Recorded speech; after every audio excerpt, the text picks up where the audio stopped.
Nosso personagem que foi escolhido para o redesign dessa vez foi a Mula Sem Cabeça, e quase que eu perco a cabeça fazendo essa pesquisa.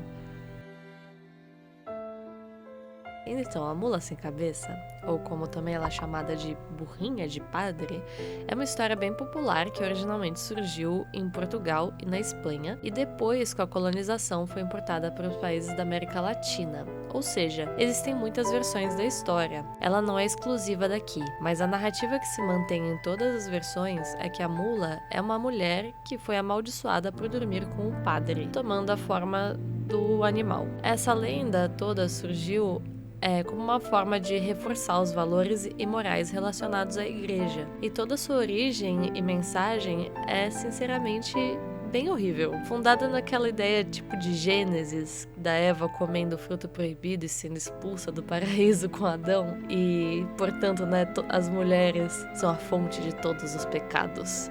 Sabe? Eu digo isso porque, por algum motivo, a única pessoa amaldiçoada nessa lenda é a mulher, e não o padre.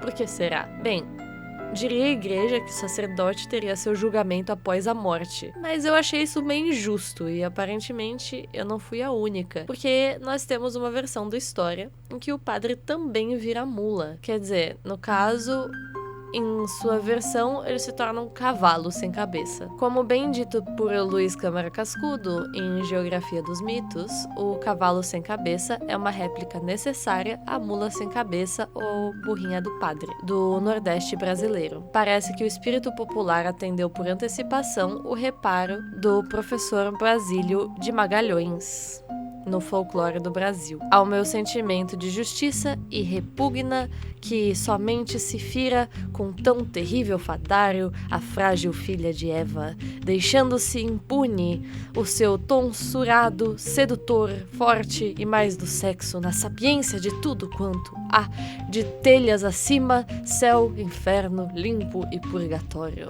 O cavalo sem cabeça é o padre que pecaria contra o mandamento da castidade sacerdotal. A escolha equina explica-se alheia associação de ideias com a forma bestial, que encarna o cúmplice nas horas de castigo. Bem, eu não concordaria com a nota completa do Basílio, dentro da citação que eu trouxe do Luiz Câmara Cascudo, quanto à fragilidade completa da mulher em contraste ao sedutor e forte, mais do sexo padre. Bom, era um outro momento naquela época, e é certo que o professor advogava pelas mulheres, mas hoje em dia pega meio mal essa comparação. Em outra instância, aqui ele explica o motivo do padre se tornar um cavalo. Mas e quanto à mula? Bem, digamos que a história toda piora muito quando você entende o motivo pelo qual a mulher vira mula. Porque, aparentemente, no século VIII, foi decretada uma lei portuguesa de que a mula deveria ser o meio de transporte oficial dos membros da Igreja Católica. Ou seja, pensa no duplo sentido, na conotação horrível que isso tem. Afinal, padre monta na mula, assim como na amaldiçoada, que teve a infortúnia de cruzar o caminho com esse padre corrupto. Enfim, isso tudo pra dizer que quando eu fui fazer a minha versão dessa personagem, eu não quis jogar a culpa toda da história na mulher e muito menos quis deixar o padre impune pela sua traição. Na minha narrativa, eu decidi que a mulher, que seria seduzida pelo padre, seria uma recém-viúva. Afinal, isso dá um motivo para ela frequentar bastante a igreja, rezar pela alma de seu falecido marido e ver o padre mais vezes. Não que naquela época necessitasse de uma desculpa para ir à igreja, mas, enfim, dá mais motivos para ela estar frequentando bastante a igreja.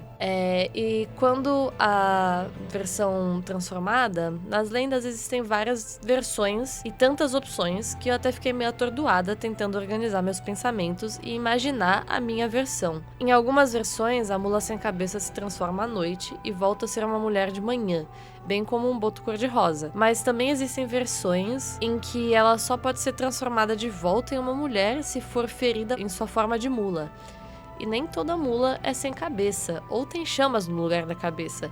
Algumas são idênticas a uma mula comum, tendo de diferente apenas uma larga lista branca no pescoço. Ou seja, são tantas as versões que eu diria que tive bastante liberdade para criar a minha própria história. A minha mula sem cabeça, eu resolvi que ela iria se transformar à noite depois da primeira missa do padre após eles terem se engraçado. E em sua forma bestial, a mula toma uma aparência um pouco diferente do que das histórias originais. O seu corpo de mulher cintila como magma quente da cintura para cima, com sua cabeça é substituída por labaredas de fogo. E da cintura para baixo, o corpo de uma mula negra, bem como suas roupas de viúva. Os seus cascos eles seriam afiados e os coices, claro, muito fortes. Sim, uma mula sem cabeça centauro, mantendo os membros superiores para rezar pela sua salvação. Afinal de contas, isso não seria um redesign se eu não mudasse alguma coisa da mula sem cabeça. E como um animal louco e sem juízo, ela aterrorizaria a todos. Mas em especial, ela persegue o seu maior carrasco. Quem deixou ela sem cabeça, afinal, foi o padre. A punição do padre, por mais que não seja tão severa fisicamente quanto a da mula, é uma bela punição de terror psicológico, sendo que pro resto da vida ele vai ser perseguido e assombrado pela besta que criou. Sua punição é viver em desespero ou deixar com que a mula o leve para outro plano. Então, o que vai ser? Um final terrível ou um terror sem fim? Enfim, isso resume mais ou menos o que eu imaginei de uma versão minha da história. Claro, não se difere muito das versões originais, mas eu tentei mudar e personalizar a história na medida do possível. Mas eu também queria comentar um pouquinho sobre quais que foram as minhas decisões na composição do desenho final, que eu pensei em algumas coisas e agora vai ser uma coisa menos roteirizada, para eu falar um pouco mais livremente sobre o meu processo criativo, porque eu senti que faltava um pouco eu falar mais sobre isso nos outros vídeos. Quando eu fui desenhar essa personagem, eu resolvi fazer ela em uma cena amedrontadora, fazendo aquela pose de cavalo se erguendo, né? E os braços da própria parte centauro dela voltados para a sua cabeça, como que excruciando, né? Ou sentindo dor pelas labaredas que substituem a cabeça da mulher. Eu queria que o padre aparecesse na composição, mas que obviamente ele não fosse o ponto focal do desenho. Afinal de contas, nós estamos falando mais sobre a mula do que sobre o padre. Então eu fiz o padre deitado no chão, imponente, né, caído, esperando ser pisoteado, coiceado por essa mula. Essa pose em específico, eu me inspirei em duas coisas. Uma delas foi um dos contos que eu li sobre a mula sem cabeça em um livro antigo. Eu nem sei mais de que ano que foi esse conto. Eu acho que devia ser de 1800 ou 1900, mas certamente não do século 20, muito menos 21. E nesse conto, a mula sem cabeça, ela pedia ajuda a uma amiga, na sua versão humana, obviamente. Enquanto a mula apenas se transformava no ser bestial durante a noite, e como mulher, ela veio pedir ajuda a uma amiga a lhe ajudar a se conter durante a noite, enquanto ela fosse o animal bestial. Afinal de contas, ela acordava todos os dias com hematomas pelo corpo todo, devido às atividades noturnas da sua outra forma. Então, essa amiga vai lá ajudar ela e prende ela num estábulo para dormir à noite e observa a mulher. A mulher fala para ela: olha, não mostre os seus dentes nem as suas unhas, porque enquanto eu estiver na minha forma bestial, se você mostrar seus dentes ou suas unhas, eu vou acreditar que você quer o meu mal e eu vou te atacar. Então, a amiga fala: tudo bem, não vou mostrar os dentes e as unhas, e aguarda pela transformação, pela metamorfose da mulher. Essa mulher, ela se transforma e, horrorizada, a amiga acaba soltando um suspiro. E na hora que ela abre a boca, ela revela os seus dentes e a mula fica enfurecida e escapa do estábulo para perseguir a mulher, a outra menina, né? E durante essa perseguição, a amiga dessa menina acaba tropeçando e caindo no chão. E então a mula sem cabeça é descrita fazendo um pouco essa pose, né, levantando e pisoteando a amiga da mulher e matando ela. Então não é exatamente um conto muito leve, mas eu pensei muito nessa pose, ela ficou na minha cabeça. Ainda por cima tava vendo um anime na época que tinha um cavalo que era meio... não era um centauro, mas o cavalo fazia pose em algum momento do anime. E eu falei, não, é isso aí, é essa pose.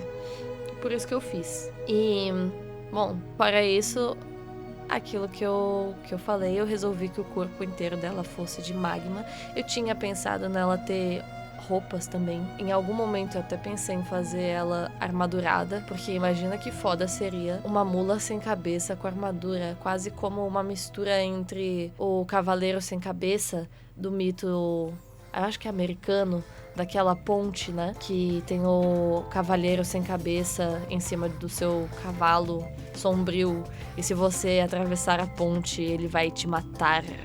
Então só um lado da ponte é seguro. Uma mistura entre isso e a mula sem cabeça, quase, seria muito foda. Mas eu achei que não fazia sentido pra narrativa essa besta ter roupas, no geral, tipo... Afinal de contas, é um animal selvagem, no fim das contas. É um bicho completamente selvagem. Então, pra não manter essa mulher completamente desnuda do torso pra cima, por causa de questões... pra ser um pouco family friendly pro YouTube e tudo mais, eu resolvi fazer que o corpo inteiro dela fosse de magma. E assim escondesse um pouco das questões que poderiam desmonetizar, basicamente. Não que eu ganhe alguma coisa atualmente com meus vídeos, mas pensando no futuro, né? Não faz mal. Enfim, eu acho que é basicamente isso. Ah, tem uma última coisa também. Eu não sabia, não tinha ideia do que fazer pro fundo dessa ilustração no início. Eu tinha pensado em só fazer uma floresta, como eu imaginava no conto que eu contei pra vocês das duas amigas, que a perseguição toda se dava em uma floresta. Mas eu fui atrás do meu irmão perguntar o que ele achava, e ele falou, pô, faz a igreja? E eu, porra, óbvio, né? Vou fazer a igreja. Então... no final eu acabei adicionando a igreja pra composição. Eu peguei uma igrejinha de Minas Gerais, a primeira que apareceu no Pinterest pra mim, basicamente. E é isso, temos nossa composição assustadora da mula sem cabeça, centauro. Enfim, muito obrigada por terem assistido. Espero que tenham gostado do resultado final. Eu fiquei muito contente com essa ilustração. Eu acho que eu consegui fazer um fogo bem bonito. Enfim, espero que tenham gostado. E eu acho que nos próximos vídeos eu vou trazer um conteúdo um pouquinho diferente pra sair dessa série. Afinal de contas, eu só fiz ela até agora. Então eu vou trazer outras formas de design de personagens, outros vídeos dentro deste assunto. E se vocês, enfim, tiverem interesse de mais alguma coisa dentro desse tópico, pode mandar nos comentários. Eu vou ver... Me deem inspirações, gente, me deem ideias de outras coisas que eu posso trazer pro canal. É isso, beijinhos, até a próxima.